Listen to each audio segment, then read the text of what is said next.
End of training section. Please go to the tunnel. End of training section. Please go to the tunnel.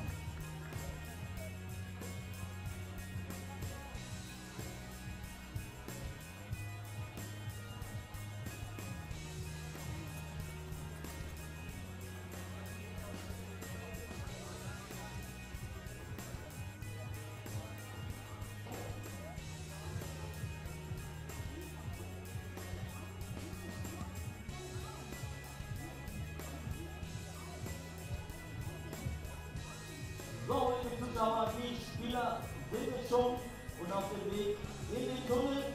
Jetzt frage ich natürlich hier im Grund, sind Sie auch alle schon warm und freuen sich auf die Fortsetzung der Eröffnungspartie Deutschland-Italien?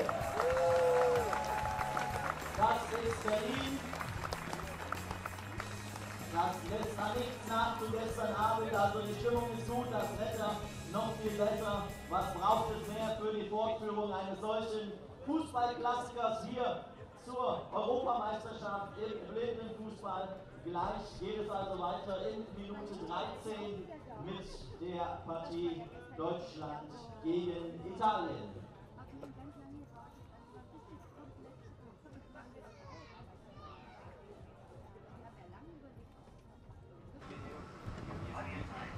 How are you, mate? What did you just say? I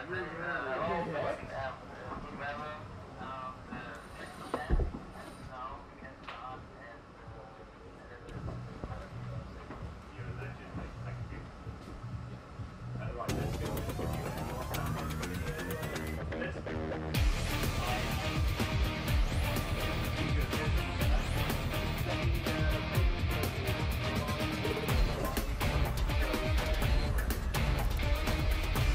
Good morning and welcome back to the IBSA Blind Football European Championships 2017. It's day two, but it's day two with a bit of a difference. Actually, we're going back to day one. The game's coming up. The first game of today, Germany versus Italy. We're going to have to restart from about 8.5 minutes into the game after yesterday's torrential downpour here in Berlin. Ended the first one early. My name's Alan Martin. Alongside me is one of our main commentators. This is Peter Selby. And Peter, yesterday we had something extremely different. Not only was it the first time a tournament had been held here in Germany, not only was it a fantastic opening ceremony and a fantastic start to the game for Germany, then the heavens opened here in Berlin and the game had to be called off for safety. We'll show you the images of that a little bit later on. But Germany got off to a great start. Yes, extraordinary scenes on and off the field. Germany, a fantastic start, opening the scoring after 3 minutes, doubling their lead after 13, and then of course with this rain delay it's going to be intriguing to see how the two teams react to starting again today. Conditions are fantastic, lovely overhead conditions, and the pitch looks like it's recovered remarkably from the torrential downpour. There's the first goal for Germany very early on. The crowd went absolutely bananas when that went in the back of the net, and you can see the reaction of the players as well. Talk to me about the quality of this. We'll see this in the slow-mo replay in just a second. But the shifting of the ball from the left foot, the number 8 here for Italy just goes running forward to try and stop this, and obviously that's the idea. Knows the ball is moving and he just can't do anything as it goes through his legs and past the goalkeeper's left hand. Yeah, goalkeeper unsighted, and Tammy Kuting opening the scoring. And it's a great display as well from Kuting as well, because all the attention was really on Tonting and also Pektas. They were the two main goal threats, but it turned out to be Kuting and here the captain, Fangman, who on his 70th appearance for Germany made it 2-0. Yeah, when you want a captain's performance, Fangman really came up with one early in the stages yesterday. As you can see there, the clock on 7:54 or 53 as the ball hit the back of the net. And superb backlift to get that ball high into the top of the net. And again, keeper, not a chance. No, not at all. You can see it's taken from actually outside of the D, and it beat the keeper for pace. And with these increased goal sizes as well, remember 66 centimetres wider, 33 centimetres higher, I think we're going to see a lot of goals going into the roof of the net. This is why we're starting again this morning. The rain here in Berlin last night started maybe about 7 or 8 minutes into the game, and it just never stopped. Thunder and lightning. very, very frightening indeed. And at one point the referees had a half an hour delay. They decided they were going to talk about it and see what it looked like a little bit later on. They gave it until 9 o'clock, and at that point they decided it was not safe for the players on the pitch, it wasn't safe for the spectators with the thunder and lightning here in Berlin, so they halted the game until this morning. 11:20 we will get underway, which means the players are getting themselves ready. Let's take a look, if we can, in a couple of moments at the two groups, and we'll just discuss Germany and Italy in that Group A. And again, we talked about this yesterday, a lot of people saying that is the big group. Yeah, it's going to be very tight between all of those.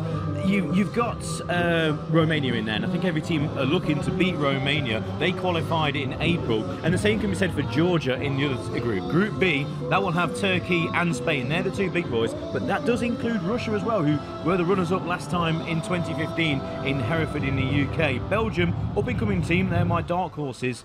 The Blind Devils, they're known as. But Georgia, they'll be looking just maybe to make their mark in their first major tournament. But you need to get off to a good start, and that's what Italy will be looking for. They'll be looking to get back into this game. So what we were talking about here was, we were talking about Georgia and Romania. The top 8 qualified here, and then there were also 2 qualifying spots. And that's why we kind of feel for Georgia and Romania in those groups. There's some big pressure, some big names in the world of blind football in these groups. And Georgia and Romania, having qualified, not being inside the top 8, they will have the tougher of the task. On your screen now is indeed Group A, that danger group as we talked about it. Germany, Italy, Romania, England and France.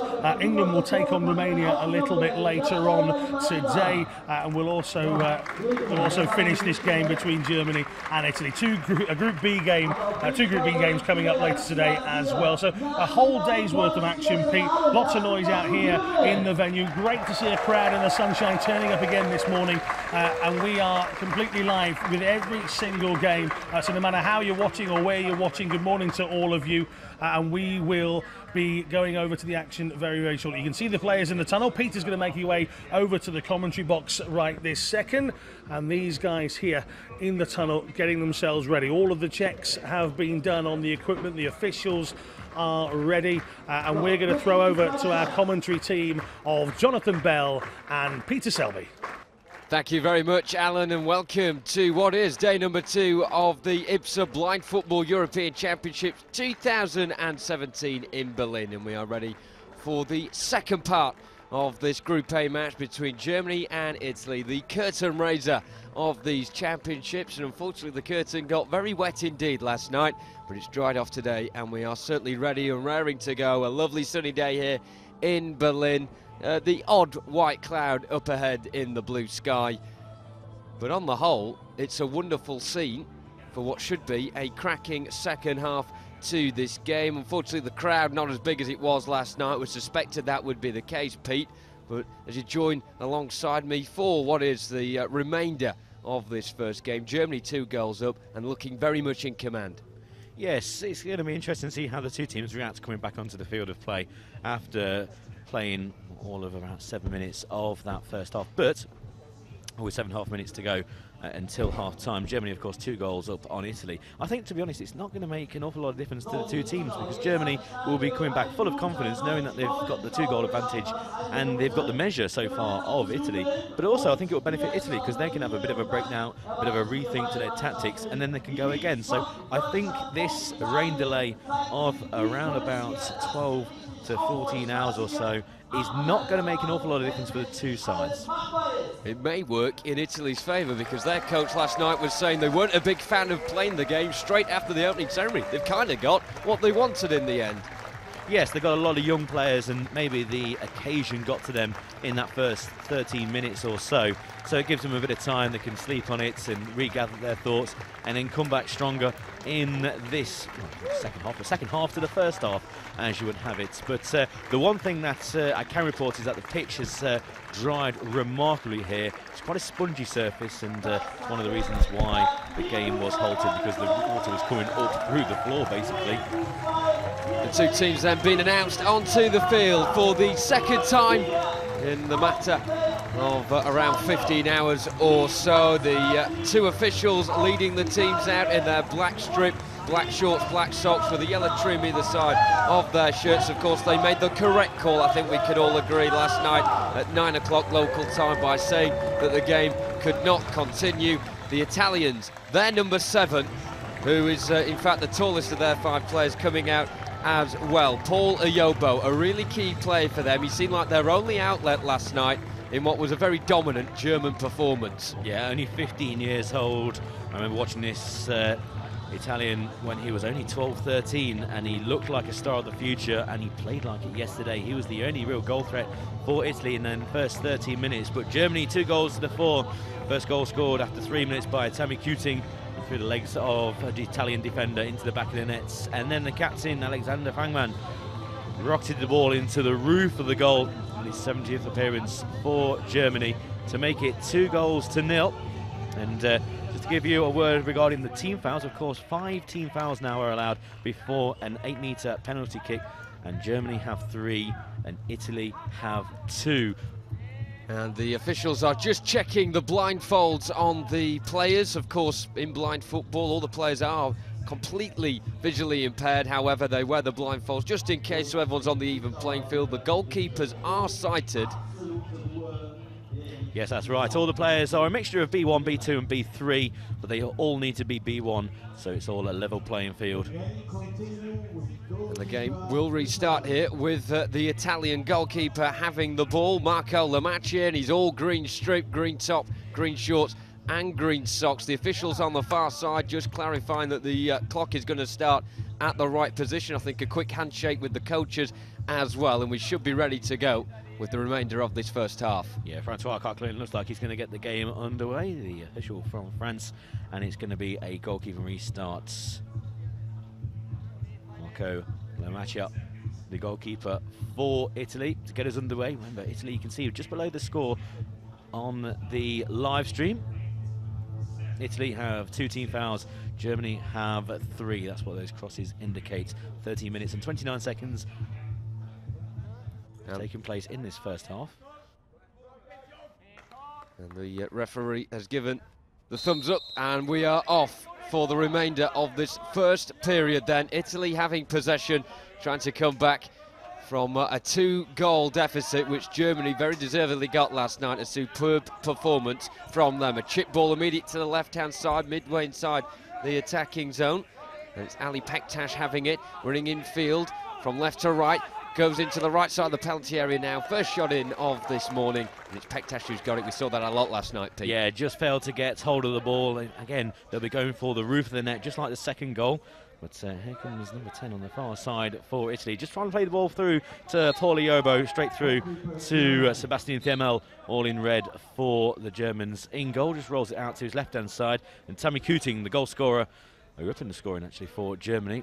And he's just coming over the broken line inside his own half, plays it down the right-hand side. It doesn't reach his intended target of Jonathan Tonzing, who will be operating on the right for Germany. Playing a slightly more defensive role than he does for his club side. He is the top scorer in the German Bundesliga for this season. That's going to run out of play for another German restart.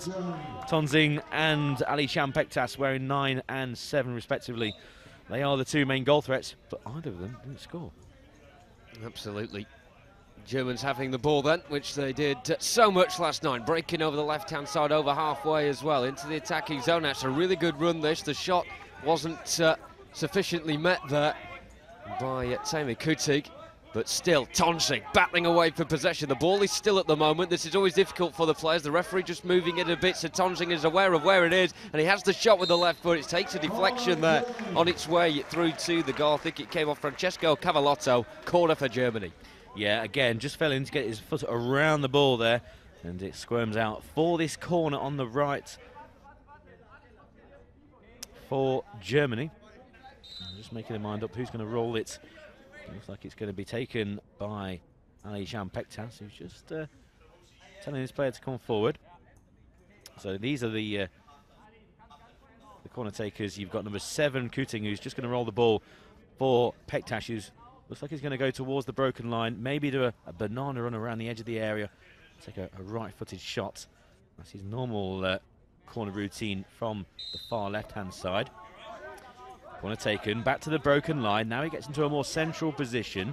He's trying to put his foot on the ball, just runs out of his control and through to the Italian keeper. And the Italians will start from the back and look to get their foot on the ball here. They've really struggled so far On it now is Datoliko. He goes down on the edge of his own centre circle, and the ball breaks in to the path of Alexander Fangman. 70th appearance tonight.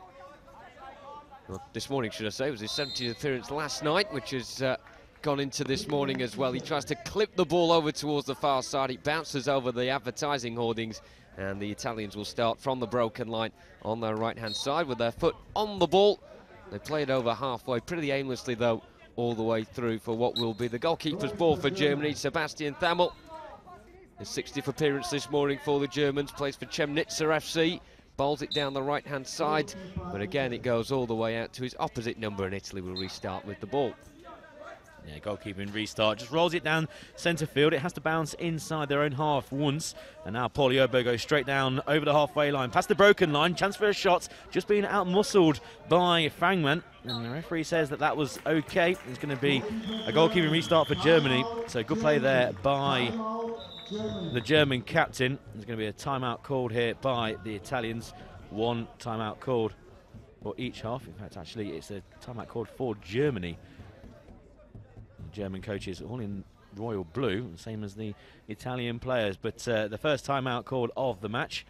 Referee Michael Peake on the far side signalling the timeout signal and pointing towards the Germans, so they will now have a 1 minute discussion. But dangerous there, Pogliobbo, first time in this second half of the first half that he's managed to get clear of the defence, but Fangman just putting him off there, and was close to the edge for giving away a free kick there, because he was being very physical, which you're going to have to for the tall number 7 of the Italian team. Yobo is a wonderful player. His dribbling is fantastic, and as he breaks into the attacking third, you always think he's got a chance up his sleeve. Unfortunately, the strong defence of the Germans has meant so far that he's not been able to get his name on the score sheet. But the Germans on the screen at the moment, having their team talk, looking very positive indeed. I have to say, on the other side of the field, the Italian coaches were looking very furious with their team, really sort of slapping the fists and just trying to instill into them that they need to get a foothold in this game, because Germany are threatening to run away with this. Yes, it's interesting that the Italians, I'm trying to see what tactics they've employed this time around that was different to last night, and to be honest, I can't see any difference. They're playing with Pogliobbo in a more advanced position, and that's the only real change. So they'll be looking to get the ball to the young number 7, but it's a goalkeeping restart for Germany. Down the right-hand side, Fangman up to the halfway line, plays it forward to Tongsing, who turns his man well into the D right-hand side, just loses control, and it runs through to the goalkeeper. Overhead throw downfield, bounces inside his own half. Now Pogliobbo can pick the ball up. He does so in the centre circle. Now he turns and runs at the German goal. Past the broken line, central position, and then just stumbles. Ball squirms wide. Just didn't get his foot on the ball, just caught his knee, and then went wide for another goalkeeper restart. Not the first time Pogliobbo there has sort of run past everyone in white, apart from Alexander Fangman, who has been at the heart of the German defence all the way through this game so far, and he's foiled any opportunity coming his way. Pogliobbo being a real threat in the attacking zone, and he has the ball now. He turns over halfway. Again, he gets past one man. Fangman in his way, though, this time around as he goes to the left-hand side of the area. Fangman just shepherding behind him as the ball is against the wall. Yobo just trying to find a teammate here, which is really difficult indeed, but he just managed to find one with Dallaccio, who's now battling away with Tonsing. Down the left-hand side, it's very close to the byline, this, around a metre or so away, and they're both pressed up right against the wall. The ball is stationary at this moment in time. Tonsing, though, battling away as he has done so well in this game so far, and he will now try and break away down the right-hand side. A lovely switch ball to the left over halfway. The ball cannons off the wall, and now Pektas tries to dribble his way to the left side of the area. That goes out for a goalkeeper. Great battling from Tonsing again. Yeah, really good defence there by Jonathan Tonsing, again noted for his goal-scoring prowess, but doing his defensive work manfully on that far side. And it's going to be a free kick given here. The referee's coming over. And the referee then goes to the centre line, Francois Coquelin.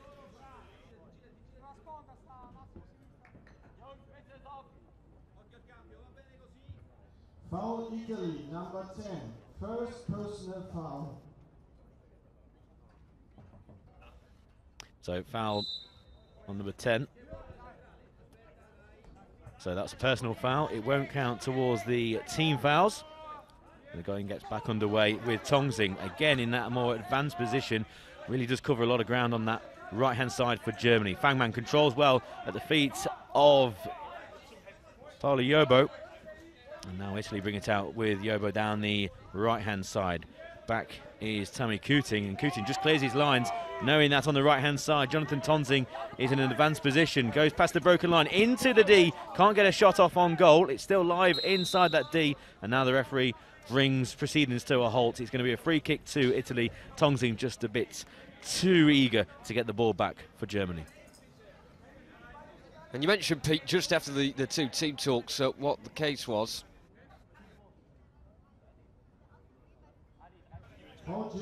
As we see a fourth team foul there for Germany, so they've only got one to play with before they concede an 8-metre penalty. But we're talking about the timeouts there. What tactics have Italy employed? Italy seems to have a bit of a diamond shape with their 4 outfield players, whereas Germany have more of a square.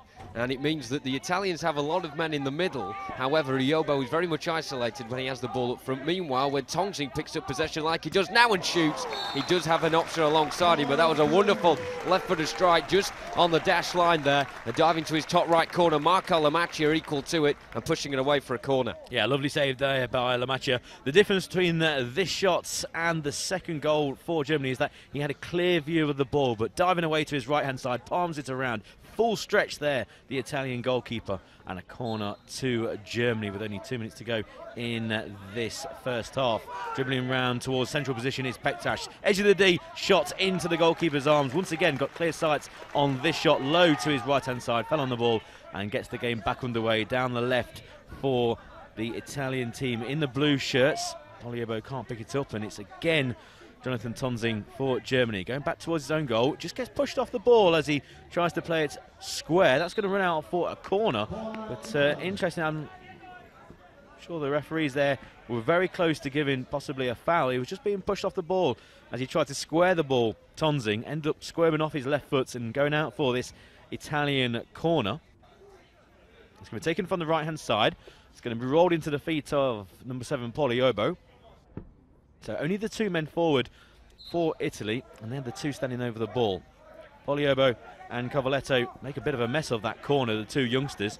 And now it's up to the halfway line, and Ali Bektas, who's starting his run, slalom down the centre, left edge of the D, shot into the goalkeeper's midriff, just palms it away. The goalkeeper got his angles correct there, and it's out on the left-hand side kickboard. Once again, the Italians get back in numbers. That comes off the defender's legs. It was Jacobi Lilly, and it's going to be another German corner again from the left-hand side. What worries me about Italy is their tactics seem to be soak up pressure and then try and get Germany on the counter-attack, but they're not even doing the defensive part of the game that well at the moment, and that is all credit to the German forward line, who are really just dribbling their way through the Italian defence. Shot comes in from a tight angle, it falls for Tonzing.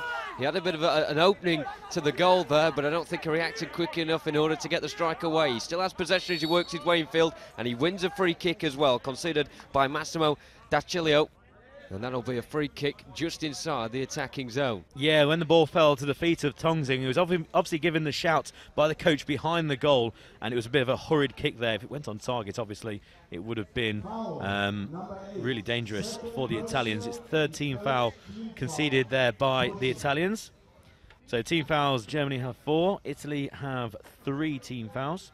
Again, the new rules mean that you can have 5, and any more from there, it will be a 8-metre penalty kick. So this free kick will take place a yard inside the broken line, just to the right of centre. Standing over the ball, number 2, Jonathan Tonzing, and number 7, Tammy Kuting, who opened the scoring after only 3 minutes of the opening game of the IBSEP Blind Football European Championships here in the sunshine, I'm happy to report, in Berlin.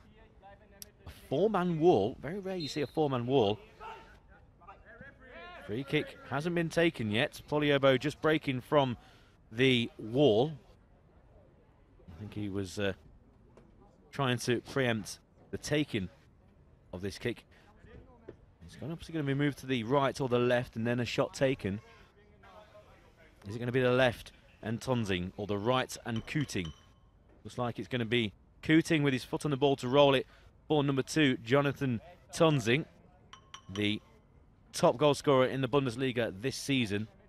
Very impressive, number 2 Tonzing in this first half. Tongzing takes it, more central position, left-footed shot, straight at the goalkeeper who parries it out to his wall, who have to react and clear his lines. It's and the Italians do so, up to the halfway, but controlled by Fangman. Now out on the left-hand side through Pektash. Pektash just is going to use the kickboard to now start his run, slalom-like, across the centre position, past the broken line, into the D, right-hand side. The ball just runs out of his control, and it can be cleared by the Italians. Yeah, who walk away with the ball down the left-hand side. Pektash not giving that one up, though. A real tussle against the advertising hoardings here as the ball is forced back over halfway, and Tongzing now having possession. He pokes it down the left-hand side, deep into the attacking zone, but it cannons off the wall and out for a goalie ball for Italy, who throw it forward towards that man Yobo again. Couldn't control it this time around, and the half-time whistle is blown. Finally, Pete, we've made it to half-time in this game. It's only took around 15 hours, but it's the Germans that lead by 2-0 against Italy, and you have to say a thoroughly deserved lead for the host nation. Yes, the 2 goals were scored in the first period of the first half. Opening scoring after 3 minutes, Tammy Cooting through the legs of the defender into the right-hand side netting, and then Alexander Fangman high into the roof of the net after 13 minutes, doubling the score.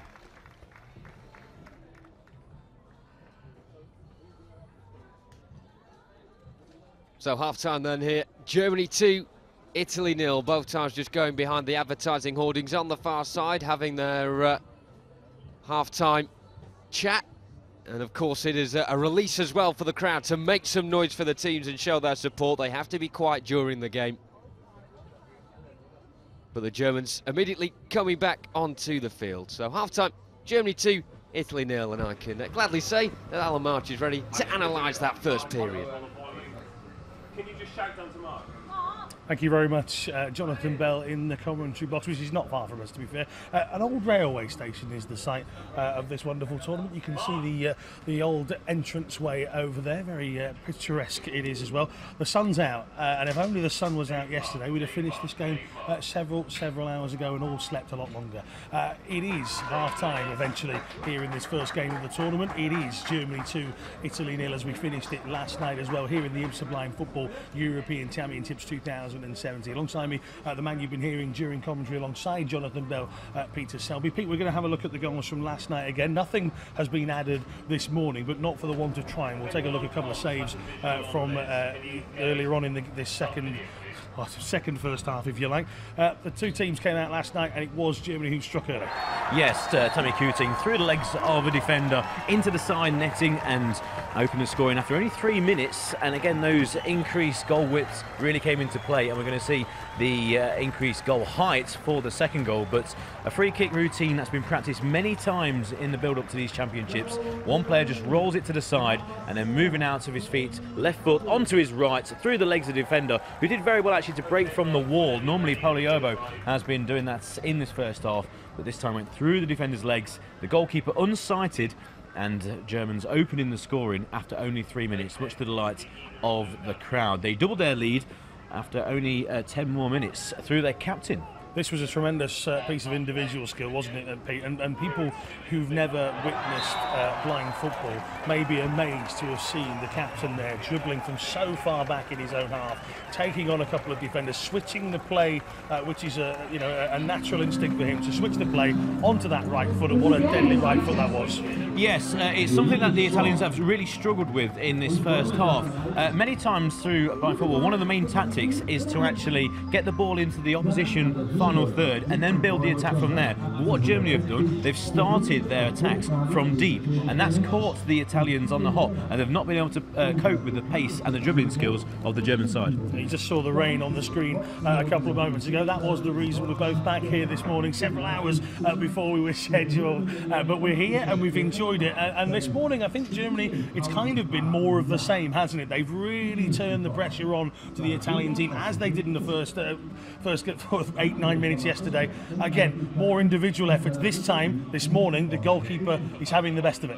Yes, the goalkeeper more sighted this time than for a couple of goals yesterday. This time you can see the goalkeeper straight at his face, managed to parry it away. The shot previous, a really good acrobatic save. He was at full stretch And I think the break that we've had, it's not going to be it's going to be an advantage for either side really, because I think the Germans, they'll be confident from being 2 goals up and knowing that they've got the Italian team on the ropes. But the Italians, with plenty of young players, it meant that break that we've had, they can regather their thoughts. Maybe the occasion got to them with the opening ceremony just before the game. I know the Italian coach wasn't too keen on actually playing just after the opening ceremony, but maybe they can sleep on it and maybe change some of their tactics. But they're failing to cope again with the German team building their attacks from deep, and then once they get into the final third, they're at pace, close dribbling skills, and the Italian team have not managed to get tackles in, and the shots have been coming in from all different angles, and without a really good display by the goalkeeper this morning, it could have been more than 2-0. Let's say once again turn our attentions forward to next year, the World Cup taking place in Spain. Again, we're here to educate as well as showpiece the action that's out here. In terms of the World Game, for maybe people who are new to this sport, who are the dominant forces? And people won't be surprised to hear you say the word Brazil here, as they are in most forms of football. Yes, there's only 2 teams in this European Championships who were in Rio last year. There was the team from Turkey and the team from Spain. Spain have got a really good heritage when it comes to blind football, but it's the South Americans who are really on top at the moment. The likes of Jefinho, Ricardinho, the 2 world stars for Brazil, 3-time gold medalists at the Paralympic Games, but the likes of the Argentinians as well, the Colombians, there's many South American teams, and what they have is they have a really good close control. So once they have the thing, really good close control. Boliobo, again, only 15 years old, but he's got the best control out of all the Italian players. So there's 2 teams who are in the Paralympic Games who are taking part in these European Championships. The top 4 who get to the semi-finals, they will go through to the World Cup in Spain. But of course, Spain are here. They're already in the World Cup because they're the host nation. So it could be a really interesting 6th, 5th place playoff. Not only will you have the fact that you're going to finish 5th in this tournament, but you're also going to go through to Madrid for the World Cup next year. Yeah, interesting. The top 4, as Pete was saying, into the World Cup. That extra 5th place if Spain do well here, and you would expect that, having been at the Paralympics, having been one of the only 2 to have made it there, you will expect Spain to be there or thereabouts. There is the potential here for a few outsiders to maybe come and say to Turkey and to Spain, you might have been at the Paralympics, but we're ready. Yes, definitely. In the Spanish group, for example, Spain and Turkey, they will be the favourites by far to go through out of that group. Turkey, the reigning champions, but also you've got the runners-up of the last European Championships, Russia. But the dark horses, I like to call them in that group, would be the team from Belgium. They've got a decent domestic league, they share it with France as well, and they've got an up-and-coming group of youngsters, again, similar to the Italian team, but I would favour the team from Spain and the team from Turkey to progress, but don't rule out the Russians in that group. There's 3 very, very strong teams. One of them's going to miss out. Okay, we'll take a look now at what's coming up for the rest of the day. Our next game, which is scheduled to start at 1:30 here in Berlin. So you can see the current time is coming up to around about midday. So at 1:30 kickoff for our next game. Romania, one of those qualifiers into this against England, as the teams that start to make their way back onto the pitch. And I'll thank Peter for joining me here in the studio. Romania, England at 1:30. If they're your teams to support, this is the place to be. So as you can see, Team Germany out on the field already, going through some more preparations, some more setups and some more coaching before they're ready. In a couple of moments we'll hand over to our commentary teams, so whether you're enjoying this in German or in English, those streams available through not only the Euro 2017 YouTube and website, we're also being played all around the world through the IBSA, the IPC and Unilad as well. So enjoy your coverage of the second half of Italy versus Germany. Let's go over to our commentators once again, Jonathan Bell and Peter Selby. Thank you very much, Alan. And on your screen, number 5, Rasmus Nayes with the trainer there, and I suspect he'll be coming on as a half-time substitute. Just looks like the one change for the Germans here, with Jonathan Tonsig, so influential in that first period, taking a seat on the substitutes bench for this second half. And I have to say, early impressions of Rasmus Nayes, the number 5. He is a very tall figure indeed. He's talking to the goalkeeper at the moment and absolutely towering over him, Pete. And physicality is something the Italians pride themselves on, but Germany look as if they're going to equalise that threat now. Yeah, Rasmus Nayes is one of the impressive youngsters from FC St. Pauli, who have a fantastic blind football setup. And they're one of the foreigners in Germany for blind football.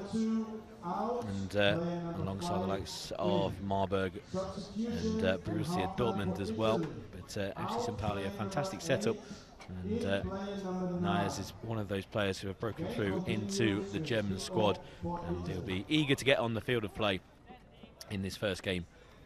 And it's a change as well for Italy. Number 9, Fabrizio D'Alessandro, started the game last night, came off, he's back on again, he is their captain. He replaces Massimo Dallaccio.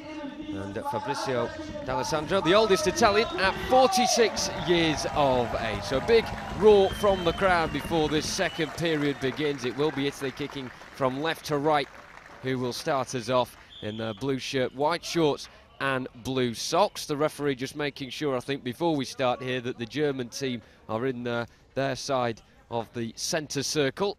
Just in the centre circle at the moment. The referee just making them aware, and they nudge back a few centimetres. And we are ready for this trip. Paul Ayobo, 15 years old, having the ball now from Fabrizio D'Alessandro, as I mentioned, 46, and we are away. Ayobo immediately charging into the attacking zone, but he's got 3 German players around him in the white shirts, black shorts and white socks. And Nayas, the substitute, on that right-hand side, just battling away with Ayobo at the moment, shepherding the ball. Nayas facing his own byline, scoops the ball down the line, but meeting it is D'Alessandro, who worms his way into the box, and he just in the end runs into the goalkeeper for Germany, Sebastian Themmel. Yeah, Themmel got down on one knee, cricket block style actually, just to block off the angle if the shot came in. Here comes number 9, Pektas, down the left-hand side, well tackled by Lilly of Italy, up to the halfway line, intercepted by Fangman, already 1 goal to the name on his 70th appearance, over to the right-hand side, still in Italian territory. Coutinho opened the scoring, battling on that right-hand side, loses out, Nayas can try and get a foot in, and the ball's poked towards goal, and it's an easy save for Themmel. Themmel all in red, just rolls its underarm to Fangman, and again in that first half, a feature was Germany running at the Italian defence from deep. This time, try and play a long switch ball over to the right, intercepted. Coutinho couldn't win the ball for Germany, and here comes Paul Ayobo down the right-hand side. The Italian team basing their attacks around the youngster. Lovely pirouettes on the edge of the D. Back to the broken line on the right-hand side. Squares it across for D'Alessandro. D'Alessandro just momentarily loses possession. Has to be pushed back to the halfway line to win it back, but Nayas, very tall individual, gets back alongside number 7, Coutinho. Here is Nayas back inside his own D, just leaves it for the goalkeeper, and the shot comes in, it goes wide, and it looks like it's going to be a corner to Italy. And Nayas there, he might have got the shout from the goalkeeper to leave it, but it was D'Alessandro came in and poked the ball wide. Like he got a save, we're going to get a really good angle here on the replay. And the goalkeeper goes down, just comes off his left shin, and then goes wide over the left-hand uprights. Dangerous moment there for Germany.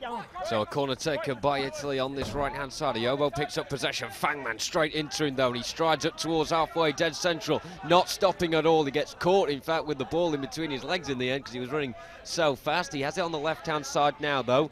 Leaves it for Pektas. He's forced to the edge of the centre circle, then worms his way into a gap down the centre. Shot comes in. A really good and important save from Marco Lamacchia. Not for the first time this morning.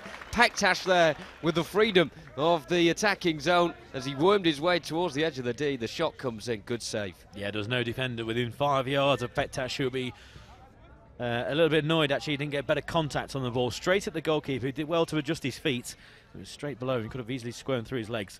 Goes out for a German corner on the right-hand side. Ball played across by Pektas towards Fangman, left-hand side. Picks up the ball on the edge of the D. Now back to goal, being shepherded by Paul Ayobo. Does exactly the same and switches the ball over to the right-hand side. This time, though, Pektas had gone back to the broken line. Fangman can't pick the ball up. It's going to run for Pektas on the left now. He's all over the place, number 9.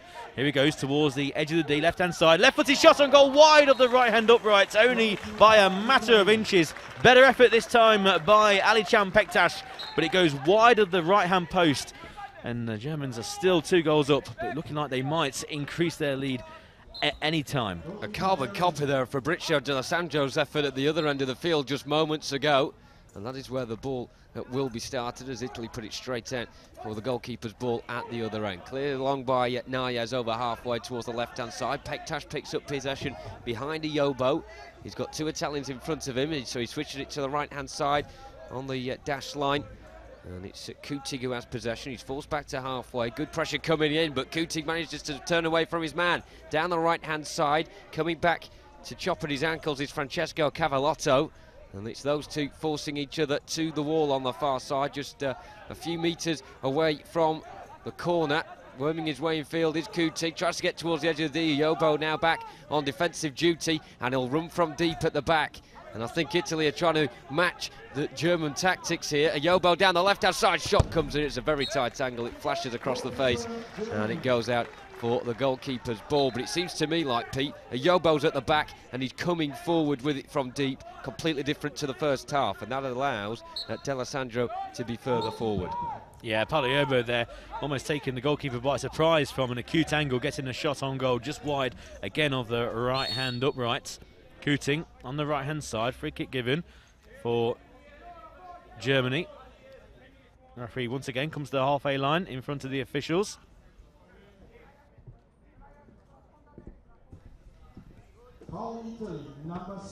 So foul, and it's the first team foul for Italy in this second half. Remember the rules now, you can have 5 team fouls, and then any more from there it will be an 8-metre penalty kick rather than the 3. So that's the first for Italy in this second half. Paliobo though picks up the ball on the right hand side, over the halfway line, over the broken line towards the edge of the D, and just runs out for a German restart. And the German goalkeeper Sebastian Themmel yet really to actually make a meaningful save, but in this second half he's been caused into action on a couple of occasions, watching the ball go wide, but he's yet to make a real meaningful save in this game, something the Italians will be looking to work on. It's going to be a free kick though for Italy on the edge of the broken line in a central position, so a really good opportunity here for Italy.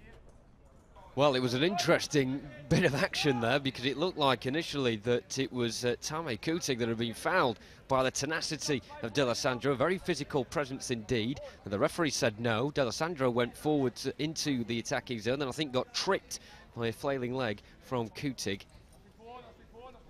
Yeah, just chopping at the player there. So it's a team foul for Germany, caused by number 7, Tame Kuting. So the free kick's going to be taken a yard outside of the broken line. Central position. Standing over the ball, number 9, Fabrizio D'Alessandro, and Paliobo, number 7. D'Alessandro just is going to tap the ball forwards, or is it going to be Paliobo? The referee just comes over and says, hang on, one of you got to take this free kick. I think it's going to be D'Alessandro just to roll the ball, and then Paliobo to make his forward run. D'Alessandro leaves it for Yobo from distance, didn't get the shots anywhere near enough power on goal, and it goes through to the goalkeeper. Quick restart though, down the left hand side, picked up by Alican Pektas, goes past Paliobo, just loses the ball momentarily, goes back towards the left hand kickboard, back inside the centre circle. Good tackle on him by Dell'Otto down the right hand side for Italy into the opposition half. And he's forced back though by a combination of Alican Pektas and also Kuting. And I think it's going to be a German free kick here. Yes, indeed, on the halfway line. So good defence once again by the team in white. I'm just going to wait what the punishment is here.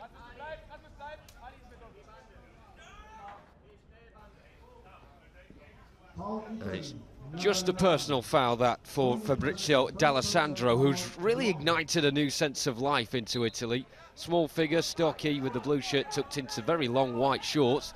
Meanwhile, his opposite number, Pektas for Germany, charges towards left corner of the D. Checks back inside again. D'Alessandro straight away on the scene. The referee thought about giving the free kick, opted against it in the end, and Italy cleared their lines well over halfway, and the ball can trickle through to the German stopper, Sebastian Themmel, all in red. Throws it to the left-hand side, and Alexander Fangman. He tries to play it towards the right-hand side, thinking there was someone there. Turns out there wasn't. He got the call and managed to pick up the loose ball. Plays it down the right-hand side. And Kuting there for Germany, running into the referee, but that doesn't stop him getting the ball just over the byline, however. And Italy will have the ball from the back. But Italy, Pete, in the second half, they've definitely matched Germany. Yes, really have. In this last minute or so, they've really got back into the game, and after an initial scare in that end of the first half, the second half of the first half, as you would have it, they've really got back into the game. They've shored up the defence, managed to get a few strikes on goal, but again, yet to test the goalkeeper. Rolled out by Themmel to the left.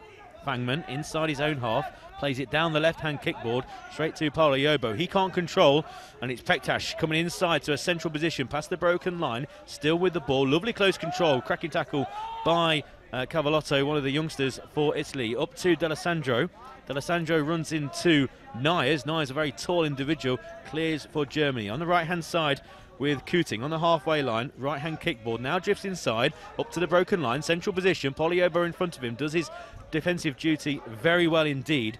And Cavallotto just clears the halfway line, but picked up once again by Fangman, the captain for Germany. Past the broken line, edge of the D, just loses control, comes off an Italian foot, and it's going to be a German corner from the right. And communication there absolutely key, of course. Both sides have got someone in a tracksuit top and bottoms behind the goal, the trainer, that gives them the call, the attackers, whether or not to leave it. In that case there, very easily, Alexander Fangman could have ran through via the deflection and got a shot away, but he got the call from the trainer behind the goal, leave it for the corner. So communication in any form of football key, but especially in this sport. So it'll be a corner for Germany on their right-hand side. Stood over the ball, the number 7, Taime Kutig.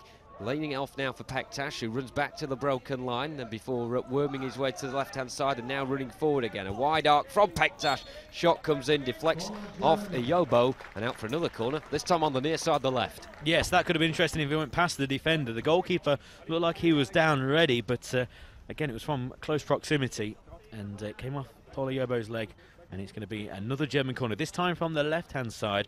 And it's going to be Fangman leaves it for Pektas. Pektas actually squares the ball this time for Kuting, so they changed their corner routine.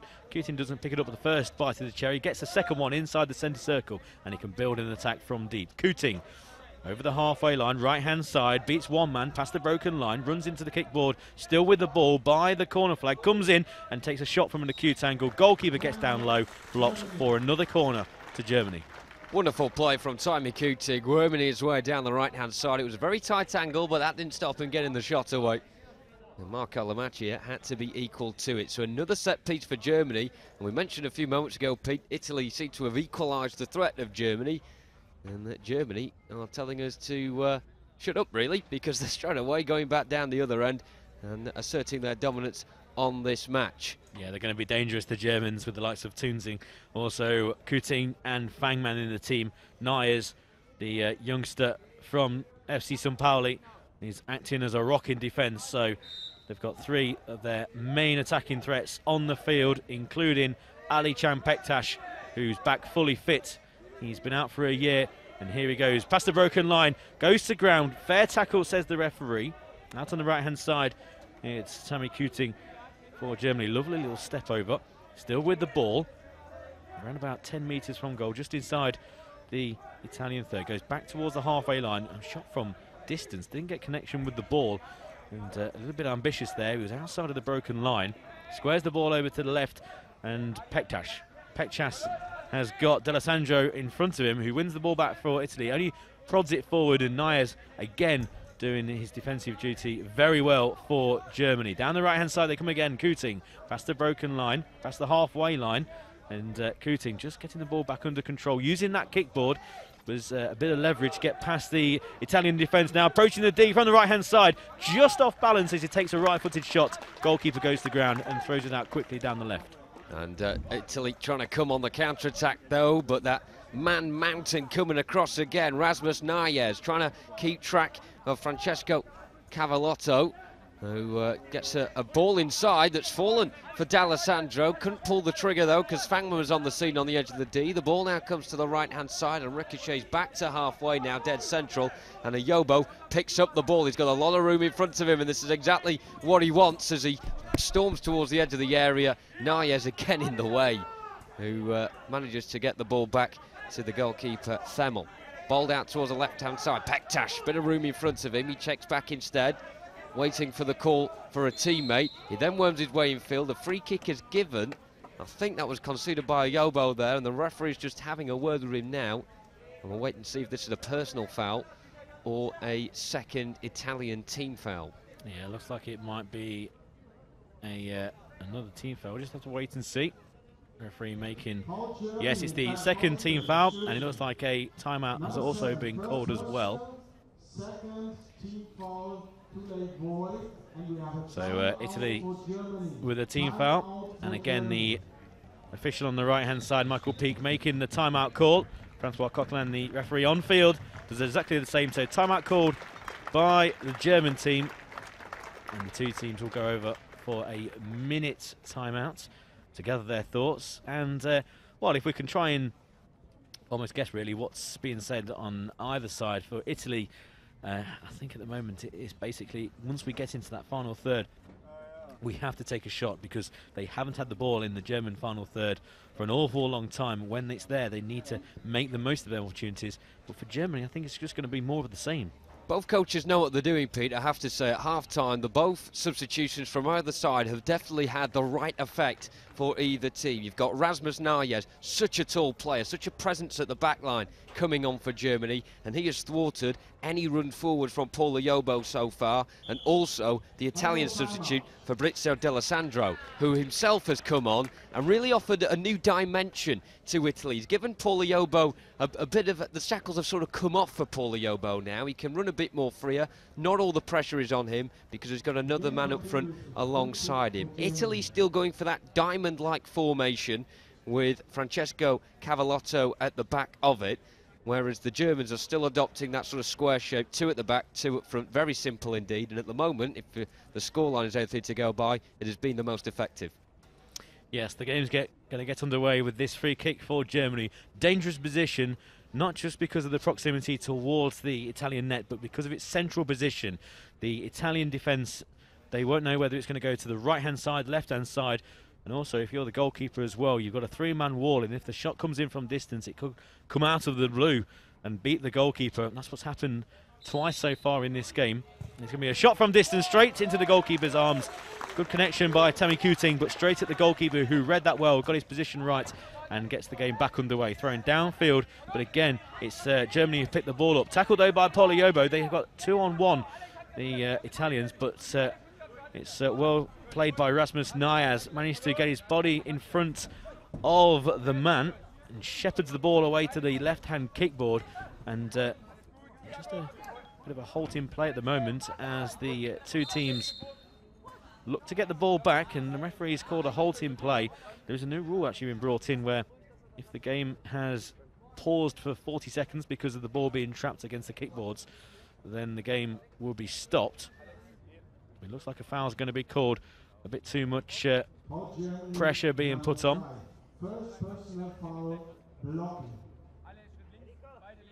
It's like a personal foul there called on Rasmus Nayes, so he was shepherding the ball against that kickboard, but using a bit too much strength to hold the Italians off. So that's just a personal foul. Doesn't go against the German team, but goes against Rasmus Nayes. And it's going to be Italy from the right-hand side. Paul Loyobo again standing with Fabrizio D'Alessandro, the Italian captain, 46 years old, wearing 9-7. The tall Loyobo, only 15 years old. And the trainer behind the goal tapping the post to give a Yobo an idea of where the goal frame is. However, it didn't really work for him, put under a lot of pressure there midway inside the attacking zone, and he fires wide on the far side. So Germany restarting play. Fangman has it midway inside his own half left-hand side. Looks to diagonally aim the ball towards the right. It ricochets off the board, and a good turn by Tammy Kuting. It's been a wonderful battle between him and Francesco Cavallotto all the way through this game, and he finds it on the angle just wide of the far upright there. Tammy Kuting looking for his 8th German goal. The Borussia Dortmund forward just firing it wide of the right-hand post. Yeah, once again, I'm going to give credit to the Italian goalkeeper. I think he got his angles again absolutely correct. It went wide of the left-hand post, but once again, this time coming out to the edge of his 2-metre square. There's going to be a substitution for the Italian team. Coming out will be number 7. This is Paul Loyobo, only 15 years old, so maybe just a bit of tiredness setting in. Of course, they've got plenty more games in this tournament, and this game's been played over the 2 days because of the rain delay. And coming on is Massimo D'Acciolio, who scored 2 goals at Euro 15 in the United Kingdom in Hereford. Also coming off, Francesco Cavallotto.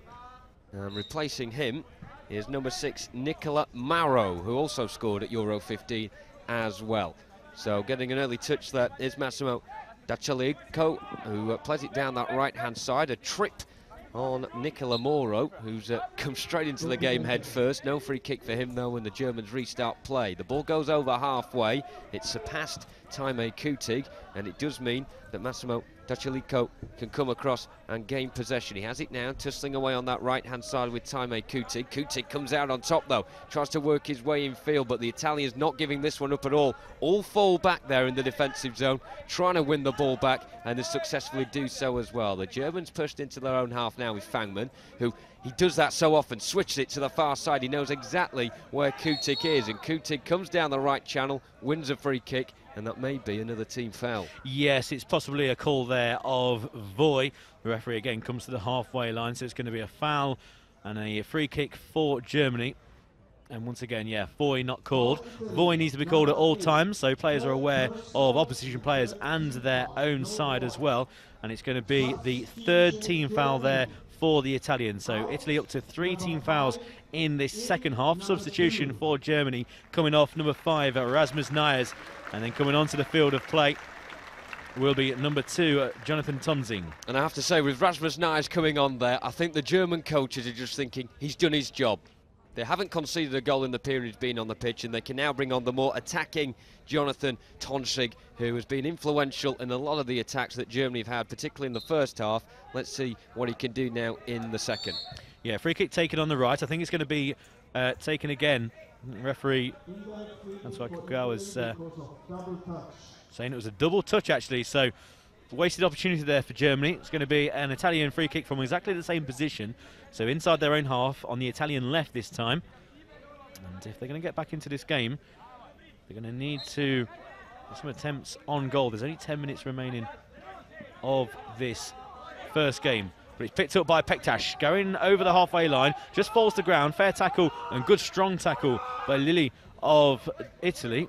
Once again, Pektas gets back and wins the ball back down the left-hand side. Referee almost gets in the way of Pektas as he makes his way into the D, acute angle, and can't get a shot on target wide of the left-hand uprights. And I think the referee's just giving Pektas his headgear to put back on appropriately in the red, yellow and black colours. That's to be mentioned as well, Pete. A lot of the efforts we've seen in this second half have been from tight angles, and that is testament to both sets of defences, forcing both teams out wide and making sure that there's been no real easy route to the goal. But the ball is given away by Italy to Tonzing, who's very threatening from this position. Midway inside the attack, his own left-footed shot just fires it wide of Marco Lamacchia's right-hand upright. A wonderful effort from the left foot of Jonathan Tonzing. Cuts inside, left-footed effort wide. Yeah, just caught the outside of the left boot, and it was always going wide, but the goalkeeper was at full stretch. He was very alert to the threat of that shot, but at full stretch, just almost grazing the post. But here come Italy inside the German final third. Can't get a shot on goal. Needed to actually get his foot on the ball, and then he could have got a clean strike, but almost panic stations there for Italy. Found themselves in the final third of Germany for the first time in around about 10 minutes. But here comes Germany once again. Tonzing down that right-hand side. Chance for a left-footed shot once again. This time decides to dribble into the D to get closer to the goal. Good strong tackle comes in by Kuting, and it goes into the goalkeeper's arms, who just pushes the ball forward downfield for number 9, D'Alessandro. D'Alessandro over the halfway line into the broken D. Once again, can't get a shot off on goal. Just prods it towards Femmel, and the game's got very stretched end-to-end here in Berlin. Germany leading by 2-0. Less than 10 minutes to go in this first game of the Blind Football European Championships. Italy come once again down the right-hand side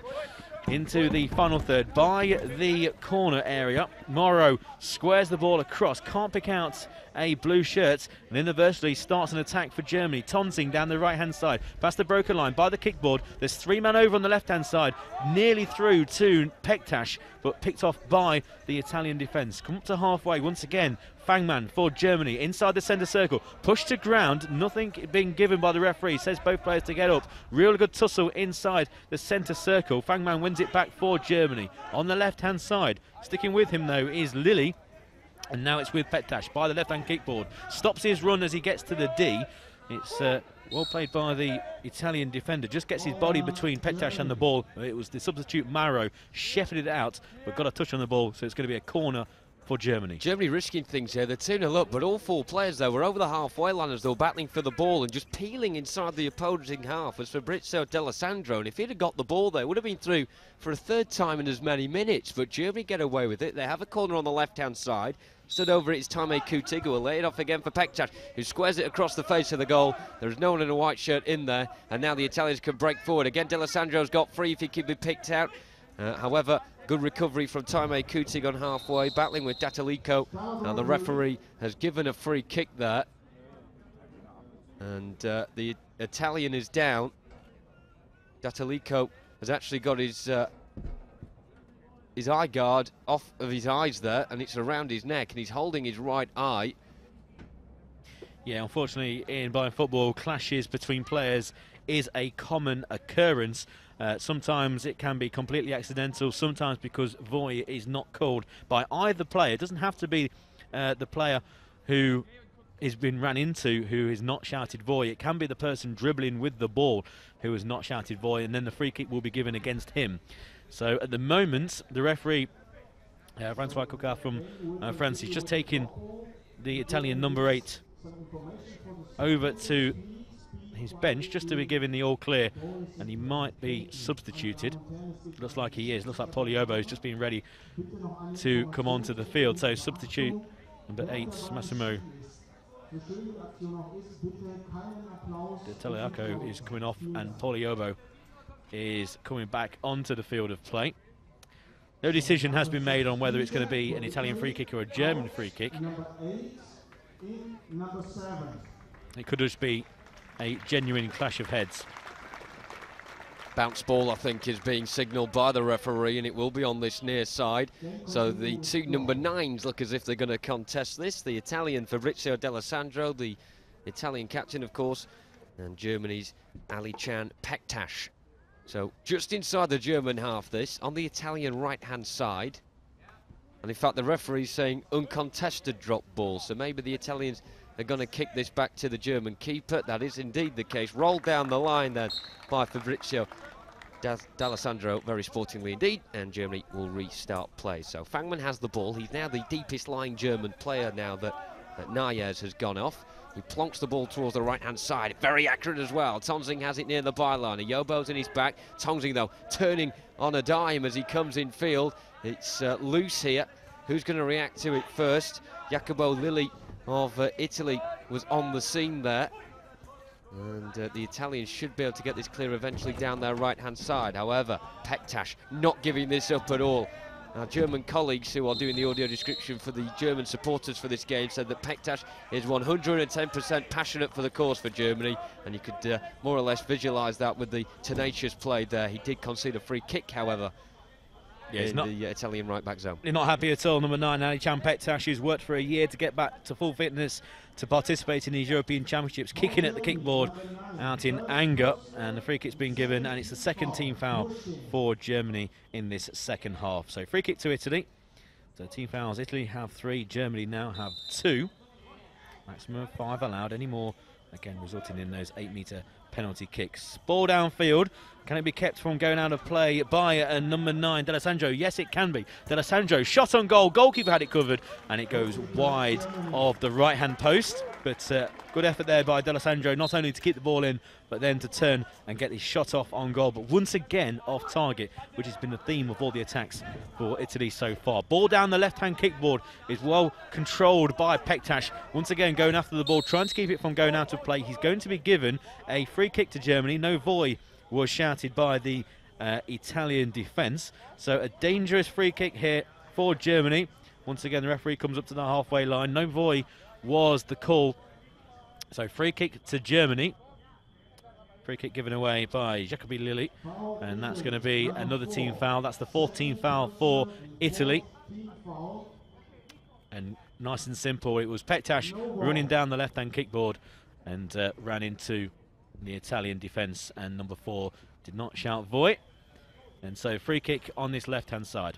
Of course, volley Spanish for I'm here, which all the players shout, and have adopted as the call to make sure that not only teammates are aware of where they are, but of course the opponents as well. The Italians falling foul of that here. And as Pete said, free kick, left corner of the D not too far away at all from the byline. Stood over it is Pektash, the number 9, left-hand side of the ball, and Taimé Coutinho, right-hand side of the ball, the number 7. It looks as if he'll get the ball as well. So we've got 6.5 minutes remaining of this second period. Germany leading 2-0. Can they put the icing on their very impressive cake? Shot comes in low, and it's well saved somehow by Marco Lamacchia, who's been a game saver really for Italy. They look as if they will lose this game, but it's certainly more handsomer scoreline than what it would have been had Lamacchia not been in goal. Breakaway down the left-hand side for the Italians, though. Short-lived, however, as Taimé Coutinho comes out on top ahead of Paul Ayobo in the battle of the number 7s. Ball released. Germany have it with Tonzing, right-hand side, again coming in from the kickboard midway inside the attacking zone. The ball is once again loose, and Tonzing almost picked up possession there. But Jacobo Lilly, we've not said much about him in this game, Pete, but he has been an unsung hero for Italy at the back, managing to clear away at the last ditch anything that comes his way. He's going to come his way again, though. Tonzing over halfway, right-hand side. It's a 3-on-2 in Germany's favour, and Tonzing swings it there, hit the outside of his left boot, goes out, goal kick. Yeah, once again the game's got very stretched, and there's going to be a substitution for Italy. And coming off the field will be number 9, the captain, Fabrizio D'Alessandro. And coming on, number 8, Massimo Di Lacello, onto the field of play once again. But the game's got very stretched, and as you mentioned, Jonathan, the Germans really pushing forward with 3 men in advanced positions, and then anchoring the team at the moment is Alexander Fangman. Ball thrown forward, well controlled by Paul Ayobo inside the centre circle, goes past Fangman, who manages to get a right-footed clearance on the ball, goes over to the right-hand side kickboard, now clears his lines over to the left where he knows one of those 3 Italian forwards will be. It's Alişan Pektaş, who's been operating on his left-hand side in this second half. Goes over the broken line, central position. Here goes Pektaş, can't get a shot on goal with his left foot. Goalkeeper went to ground, and if he could have got a second opportunity there, the goalkeeper was committed to his left-hand side, and Pektaş could have possibly got a shot on goal. But quickly the goalkeeper gets the ball underway, and Paul Ayobo, again, just failing to get the ball under control before taking the shot. Stemmel throws out to the right-hand side to Tonzing. Tonzing inside the centre circle, over to the left-hand side, where he's going to find Pektaş once again. A couple of Italians are with Pektaş, who drifts inside once again, trying to go from the centre over back to the left-hand side. Well tackled by the Italian defence. Over to the right, and Tonzing, edge of the D, and Italy clear it downfield. Paul Ayobo will do well to pick this up, but no, through to Thermal. But once again, there's no German player back as the ball gets thrown downfield. Well controlled on the right by Tonzing. Tonzing across the broken line, stops in the centre. Again, a good tackle comes in, but Tonzing still has it on the right. Tonzing back to the halfway line, switches play over to the left for Coutinho and Pektaş. Pektaş now, edge of the D, towards the corner, using the kickboard to shield the ball away from the Italian defenders. Switches the ball over to the right along the broken line. Good control by Fangman. Turns and shoots wide of the right-hand post. Nice bit of close control. Ambitious effort, though, from deep. And risky play again there. Fangman, the last man back for Germany, coming forward and just leaving Ayobo on his own inside the German half. But Fangman having possession now. He's been a very cool customer at the back for Germany, and the captain releases play down the left-hand side for that man Pektaş again. You have to say he deserves a goal. Works his way infield, dead centre now. Back on the left foot, shot comes in. Slammed towards the goalkeeper, who parries it away towards the edge of the defensive zone. Germany still trying to knock on the door here ferociously. They have it on the left with Pektaş again, worming his way infield. Past Ayobo, but not past the number 8, Dachalico, who now comes forward. In fact, it's the number 6, Nicola Moro. He trips over the ball. Ayobo has possession, though. Left corner of the D, slams it with the left foot across the face, and it bounces off the kickboard back into the path of the German goalkeeper. Yeah, clear indication there of Italy in the final third, failing to control the ball, almost hurried and rushed in their efforts. And then the ball's over on the right-hand side once again with Germany. Tonzing, right-hand side of the D. Good tackle comes in. It's going to be a corner, but Italy very hurried in their attacks in the final third, and almost getting too excited when they're in that final third. And the composure shown by Germany really is the difference between the two. Just a quick word, Pete. I have to say, Germany deserved the 2-0 scoreline. However, Italy have had their breaks in front of goal in this second half, and they'll be ruining those missed opportunities when they lose this game, because it looks like a formality now. Yes, it's It's very interesting, though, that Germany are still employing these 3 forwards. Whether it's a deliberate tactic to try and get that 3rd goal and to ultimately kill the game off, or whether they are thinking about this division and the Group A, thinking that they need to get full points and as many goals as possible, because it might come down to goal difference for who advances to the all-important semi-final, not only in this competition, but also with the fact that you'll go through to the World Cup in Madrid. So, substitute for the Italians coming onto the field of play is number 10, the youngster Francesco Cavallotto. Corner taken by Germany. Tried to be played into the D by Alican Pektas, but it just hits the Italian wall, who just clear their lines, trying to get it out of their own D. Once again, it is Fangman down the right-hand side, trying to pick up Tonzing, who can't keep it from going out of play, and it's going to be an Italian restart. So around 2.5 minutes remaining in the second period. Italy have it all to do in order to get this game back in their grasp, and it looks very unlikely indeed because of tackles like that. Fangman coming out on top. The ball is still, but he manages to find it again. That was remarkable stuff from the German captain there. The referee was on his toes, ready to nudge the ball, get the rattle going inside it. Fangman, though, was ahead of everybody else. And now on that right-hand side, a shot comes in. It's a poor one from Taime Kutig, wide of the near post. And Italy will restart play with Marco Lamacchia. Throws it down the centre. Fangman comes out on top, head of Iyobo, and just belts it out of play. And again, the Italians will start from the back. Yeah, the Italian goalkeeper throws it downfield, just bounces inside his own half, and goes down the right-hand side. Again, maybe a bit too much on this for Francesco Cavallotto to keep the ball from going down to play. And yes, indeed, they need to be able to control the ball. Maybe the goalkeeper should be picking out direct throws to a player rather than bouncing off the kickboards. But it's downfield for Germany. Good interception at the back once again by Jacobi Lilli for Italy. But Pektas picks it up on that left-hand side. Leaves it for Fangman. Fangman, edge of the D, right-hand side. Cuts back inside and cleared once again by Lilli. Down the Italian left, Iyobo one-on-one with his opposite number, Kutig now. Fangman coming back as well, but it's Iyobo still with possession, going into the attacking third, runs into Fangman, ricochets down the right-hand side of the D. Iyobo faced up by Fangman again, and the German captain coming out on top as they battle away in the German left corner. Switch from Iyobo to that left-hand side, and Daciliko goes on the outside. Nice play from him to the edge of the D. He comes, shot coming straight at the goalkeeper. It ricochets back for Iyobo, right side of the area. Fangman happy to come out on top, and Iyobo gets it back and fires it into the near netting. And good play from Paul Iyobo, and also Massimo Daciliko as well. Germany getting away with one there. Iyobo shot in the end, just cutting it off the near side netting. So Germany having it the other end with Tonzing going into the attacking zone. He's got a man in front of him, he'll go alone. Shot comes in, saved by the goalkeeper Marco Lamacchia. Not the first time we've said that, last night or this morning as well. Still Germany keeping the pressure on with Tonzing left-hand side against the board. Goes in field, and it looks as if it will roll in towards the goalkeeper. A bit of confusion there between Jacobo Lilli and his goalkeeper Marco Lamacchia. But in the end, Italy get away with one, and the ball is thrown away into the German half. A breathless end towards this game.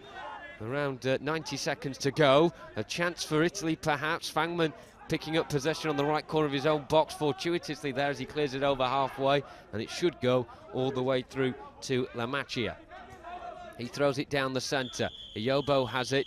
The referee blows his whistle, and that will be that. Germany coming out on top then on what is eventually Game 1, Day 1 of the IPSA Blind Football European Championships 2017 in Berlin. Both the goals coming last night courtesy of Taime Kutig from a free kick just left of centre outside the area. He fired it in to the left-hand side of Marco Lamacchia's net.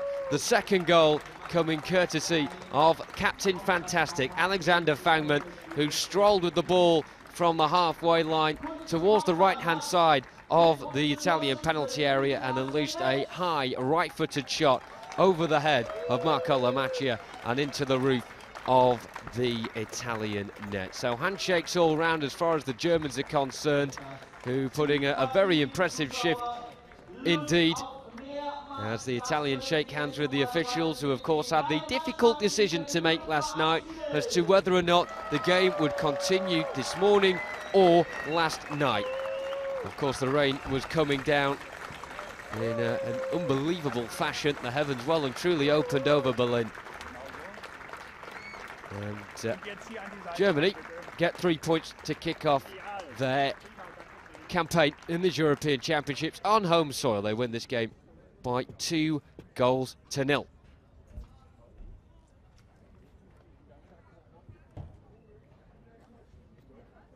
And in what was a very impressive performance from Germany, they had a very good team there. It wasn't a case about individuals, it was a case well and truly about a team effort. They employed a square-like formation, 2 at the back, 2 at the front, very solid indeed, and they really could have got a lot more goals than they actually ended up getting. And one of those 2 defenders was their captain, Alexander Fangmann, who is now alongside Pete Selby on the field.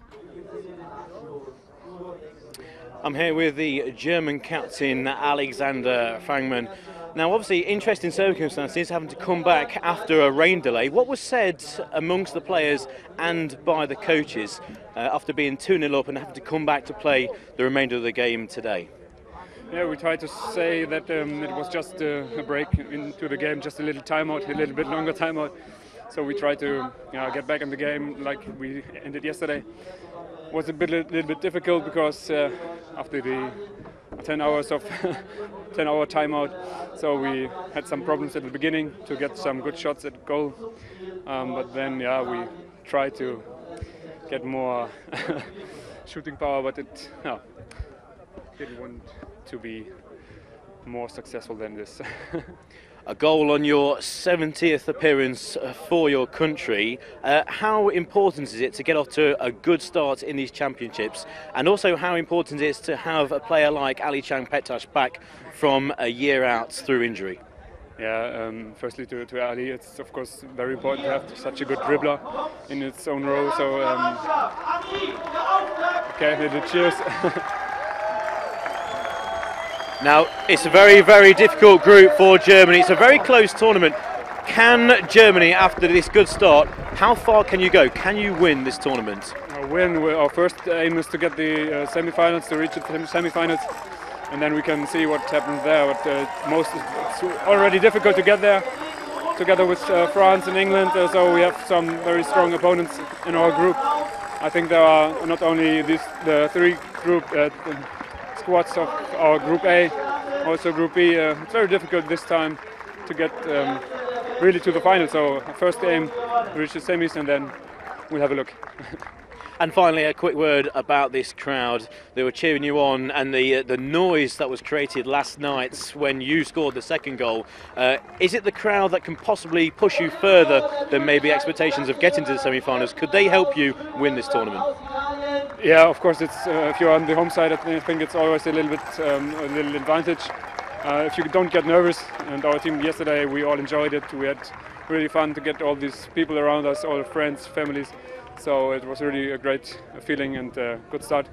And I think, they will carry us to maybe some more goals and some more victories. So thank you for everybody for being here. Alexander Fangmann, captain of Germany, scorer of the second goal. A great start for the home nation, and maybe the first major international tournament victory for Germany, and of course on home soil. Welcome, congratulations. Thank you. So it is job done on the opening game for Germany here in this IBSA Blind Football European Championships. They take all the points against Italy, a 2-0 victory. Both goals scored yesterday. Actually, a rain delay hasn't affected the end result for the German team on home soil, their home championships here in these European Championships, and they've got off to the best possible start. Don't forget, it's Romania versus England at 1:30 German time. We'll catch you a little bit later on.